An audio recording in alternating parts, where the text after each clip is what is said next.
Okay, so this is Unit 2, free response question. At first, it just gives you directions about using the Java quick reference. You can assume a lot of the edge cases don't exist. For example, no method call is going to be, you're never going to be passed a null parameter, that sort of thing. We consider the following class light sequence. It says attributes are not shown.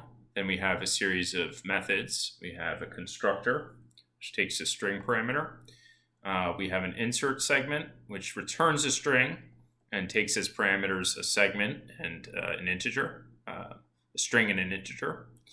Then we have change sequence, which is string sequence, and then we have display. In all of these cases, the implementation is not shown.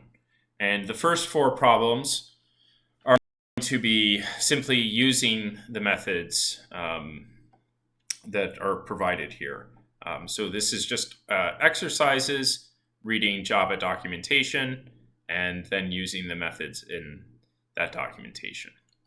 All right, so question A asks you to write a statement where you create a light sequence object called grad show with an initial light sequence as 0, 1, 0, 1 3 times.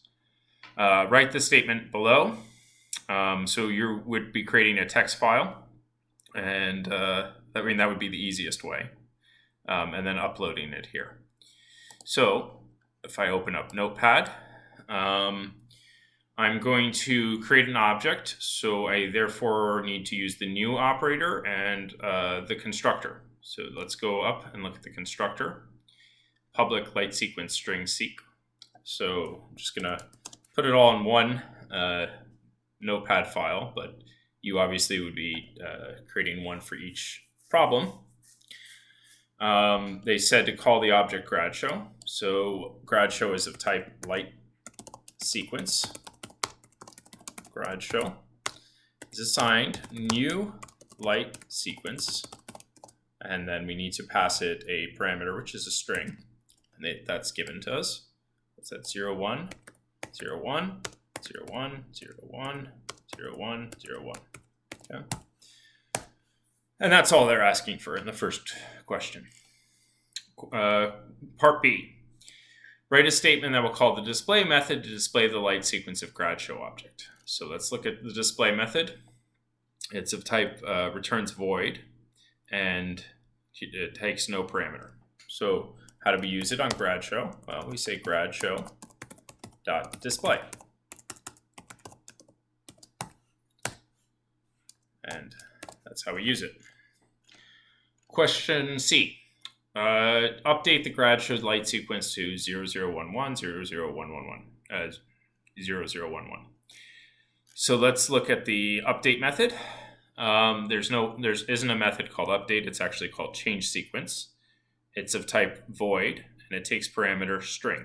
So in order to use a void method, we simply say grad show dot change sequence, and then we pass it the parameter. What is the parameter? It's a string, so we say 011, 011, 011, 0011. Okay, part D. Insert segment methods insert the segment 1111 in the current sequence for grad show at index 4. The resulting sequence is going to be stored in the string result sequence. Okay, so let's look at insert segment. Returns type string.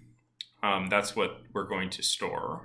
So string result sequence is going to be assigned something because we notice that there's a return type, so we need to put it somewhere. Grad show dot insert segment, and I forget which is a string. So where's the string? 111, 1111. And it also takes an integer, which is the sequence. Is the index. So let's go back down here. What is the index? 4. and that should work as specified. Okay, now question E threw me off at first because it apparently doesn't seem to be using the previous class. This is a question where you're going to use the string class to do a simple operation. So question E, let's read the description. Assume the string old seq has been properly declared and initialized and contains a string segment. So what they're saying is we have string old seq and it was assigned something, okay? Or actually, let's just comment this out for writing really code. So we need to write a code segment that removes the first occurrence of segment from old seq and stores in this uString if old seq. Okay, so we also have segment. This question is not very well described. So we have string segment. It's called segment, is that right? Yes. And it's assigned, this is assigned something, okay. So we're looking for segment in old seq. Now we don't have to worry about it not existing because it says so in the question. It says old sequence has been properly declared and initialized and contains the string segment, okay. So we need to find the string segment inside old sequence and remove it. So how do we do that? Well, if you look at the string documentation, you'll notice index of. Let's actually pull that up. So we'll say AP Computer Science, documentation, a reference sheet is what's called. Reference sheet. I think this is the old one. Yeah, it's the old one. Okay, let's find the newer one. Here it is. Okay, so we go to the string class and we have index of. So if we search old string, so we'll say int index, or we'll say call it starting index is assigned old sequence dot index of. Remember, notice how it returns an integer. It takes as parameter a string. So this we're going to pass segment, and this will find the location of segment inside inside old sequence. Okay, so now we want to remove that from old sequence and store it in the variable. What do they call it? New seq. So we have the starting index, and we need to find the ending index. Well, what is the ending index? Well, that's going to be however long segment is, which we don't know.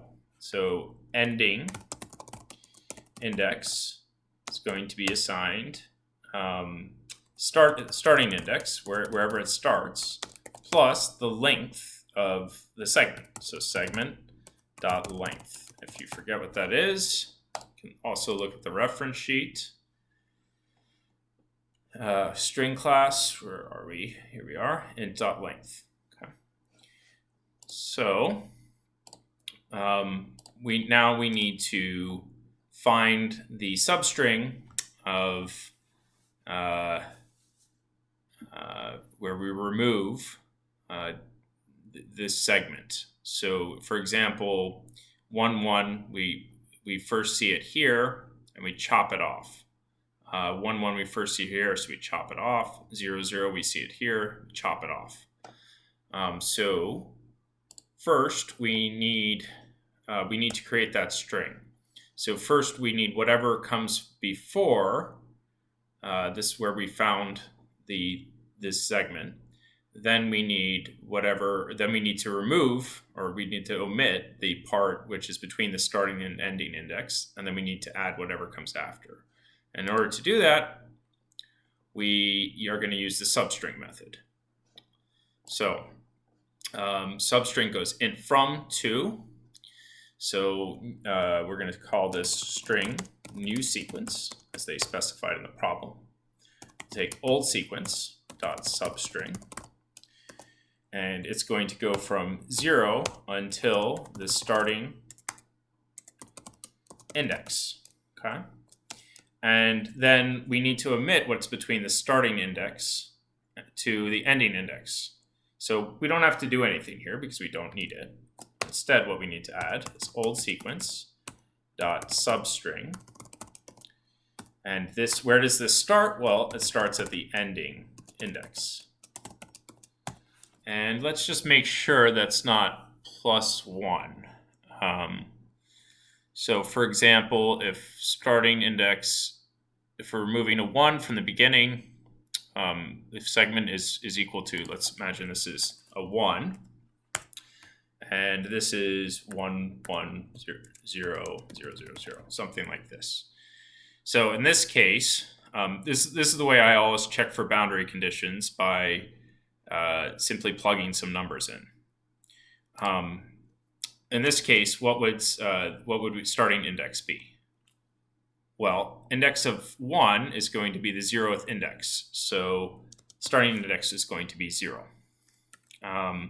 Now, this would now be 0 plus the segment length, which is 1, so it's going to be equal to 1.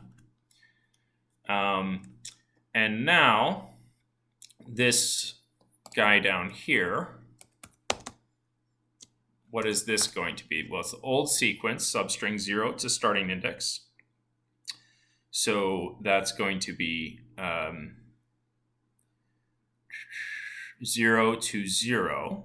So it's not going to add anything. It's going to be a blank string, which is what we want. Good. And then this is going to add starting at the ending index. So that's going to start at 1, which is going to start here. So then that's going to add the rest of the string. Oops.